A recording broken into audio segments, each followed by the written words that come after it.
بسم اللہ الرحمن الرحیم۔ کیا خواب کی حالت میں طلاق واقع ہو جائے گی یا نہیں؟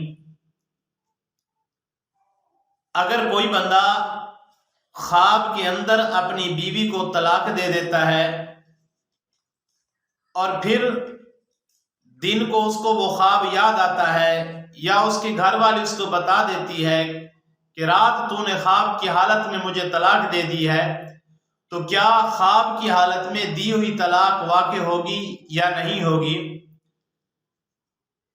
تو اس کا جواب یہ ہے کہ خواب کی حالت میں طلاق واقع نہیں ہوگی، اس لیے کہ وہ بندہ مرفوع القلم ہوتا ہے کہ جب بندہ سو جاتا ہے تو اس کے بعد خود جسم تو سوتا ہے لیکن ذہن نہیں سوتا، اور اس وقت جو بھی الفاظ کہے وہ کوئی قسم اٹھا لیتا ہے یا کوئی الفاظ کہہ دیتا ہے، تو شریعت کی طرف سے مرفوع القلم ہے کہ اب یہ جو کام بھی کرتا ہے سونے کی حالت میں تو یہ اس کا مکلف نہیں ہے، اس کی پکڑ نہیں ہوگی۔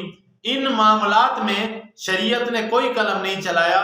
مرفوع القلم کا مطلب یہ ہے کہ جس کی نیند کی حالت میں پکڑ نہیں ہوگی، شریعت نے اس وقت قلم اٹھا لیا ہے۔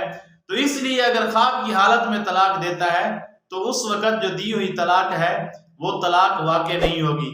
اس لیے کہ اگر کوئی سویا ہوا خرید و فروخت کر لے، کوئی چیز خرید لے، نیند کی حالت میں بولتا رہے تو اس کا کوئی الفاظ ہی معتبر نہیں ہوتے، اسی طرح ہی طلاق ہی معتبر نہیں ہوگی نیند کی حالت میں۔ اگر خواب میں طلاق دے رہا ہے، بول رہا ہے، تو کیونکہ یہ مکلف نہیں ہے، اس وقت شریعت نے قلم اٹھا لیا ہے، اس کی کوئی پکڑ نہیں ہے، تو اس لیے اب جو طلاق دیتا ہے خواب کی حالت میں وہ طلاق واقع نہیں ہوگی۔